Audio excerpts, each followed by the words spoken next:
শরীয়তপুর থেকে যুক্ত হচ্ছেন সহকর্মী কাজী মনিরুজ্জামান। মনিরুজ্জামান, পালং খালের এই মুহূর্তে কি অবস্থা, পরিচ্ছন্নতা অভিযানের বিষয়ে বিস্তারিত জানাবেন আমাদের।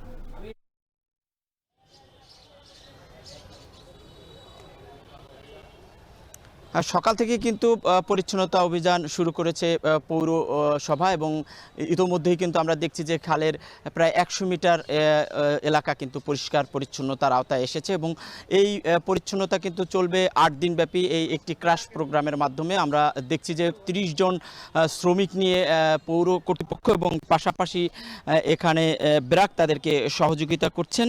যৌথভাবে তারা এই পরিচ্ছন্নতা অভিযান চালাচ্ছেন এবং আমরা দেখছি যে এখানে প্রথমত আগাছা পরিষ্কার এবং এরপরে খালের মধ্যে যেই ময়লা আবর্জনা মানুষ ফেলেছে সেই মানুষ সৃষ্ট ময়লা আবর্জনাগুলোকে তুলে সেগুলোকে কিন্তু তাদের যে পরিবহন রয়েছে ময়লা আবর্জনা পরিষ্কারের সেগুলো করে কিন্তু নিয়ে যাওয়া হচ্ছে।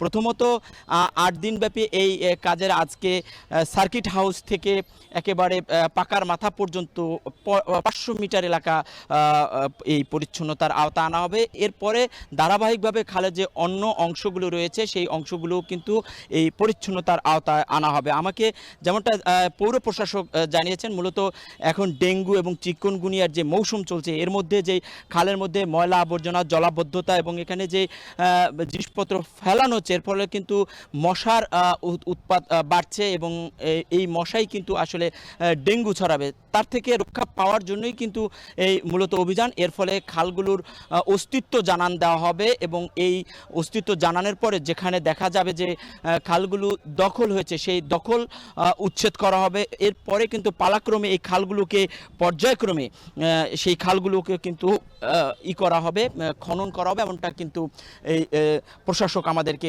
জানিয়েছেন। এখানে জেলা প্রশাসক ছিলেন, পুলিশের ঊর্ধ্বতন কর্মকর্তারা ছিলেন। তারা বলছেন যে আসলে শরীয়তপুরের খালগুলো প্রতিটি খালে এভাবে পর্যায়ক্রমে পরিচ্ছন্নতার আওতা আনা হবে। খালগুলো পরিচ্ছন্নতা করা গেলে এই অঞ্চলের অন্তত সৌন্দর্য বৃদ্ধি পাবে, পাশাপাশি পানি প্রবাহ থাকবে, জলাবদ্ধতা নিরসন হবে এবং যেই বর্তমানে ডেঙ্গুর প্রভাব সেই প্রভাবও কিন্তু কমে আসবে। পরিবেশবাদীরা কিন্তু দীর্ঘদিন ধরে এরকম এই খালগুলোর উচ্ছেদ এবং দখলমুক্ত করার পাশাপাশি পরিষ্কার পরিচ্ছন্নতার জন্য দাবি করছিলেন। সেই দাবি আজকে বাস্তবায়নের কারণে কিন্তু পরিবেশবাদীরাও বেশ উচ্ছ্বসিত এবং স্থানীয়রাও কিন্তু বেশ উচ্ছ্বসিত। এই কার্যক্রমের পাশাপাশি মাইকিং করছে পৌর প্রশাসনের পক্ষ থেকে এবং লিফলেটও বিতরণ করা হচ্ছে, এমনটা কিন্তু আমরা দেখছি। এই ছিল আমার কাছে এখন পর্যন্ত শরীয়তপুরে পালং খালের পরিচ্ছন্নতা নিয়ে।